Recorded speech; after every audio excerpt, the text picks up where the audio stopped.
খুলনা প্রকৌশল ও প্রযুক্তি বিশ্ববিদ্যালয়ের উপাচার্যের পদত্যাগের দাবিতে রাজশাহী বিশ্ববিদ্যালয়ের শিক্ষার্থীরা আমরণ অনশন কর্মসূচিতে অংশ নিয়েছেন। বুধবার সকালে রাবের প্রশাসন ভবনের সামনে শুরু হয় এই কর্মসূচি। শিক্ষার্থীরা জানাচ্ছেন, কুয়েটের শিক্ষার্থীদের সঙ্গে পূর্ণ সংহতি। বিভিন্ন পাওয়ার খাটিয়ে সে এখনো পর্যন্ত তার চেয়ারে বসতে চাচ্ছে, কিন্তু সে তার চেয়ারে বসার ক্ষমতা কিন্তু সে ফেব্রুয়ারিতে হারায় ফেলছে।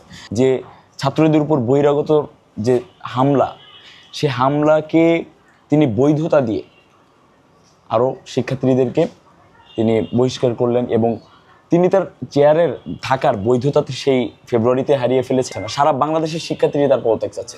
ঢাকা বিশ্ববিদ্যালয়, জাহাঙ্গীরনগর বিশ্ববিদ্যালয়, রাজশাহী বিশ্ববিদ্যালয়, চট্টগ্রাম, জগন্নাথ, সকল বিশ্ববিদ্যালয়ের শিক্ষার্থীরা আজকে একযোগে অনশনে বসেছে। ঢাকা আমরা শাহবাগ অবরোধ করা হয়েছে এবং কুয়েটের শিক্ষার্থীরা 48 ঘন্টা হয়ে গেছে অনশনে বসেছে। অনেকেই খুবই গুরুতর অবস্থা।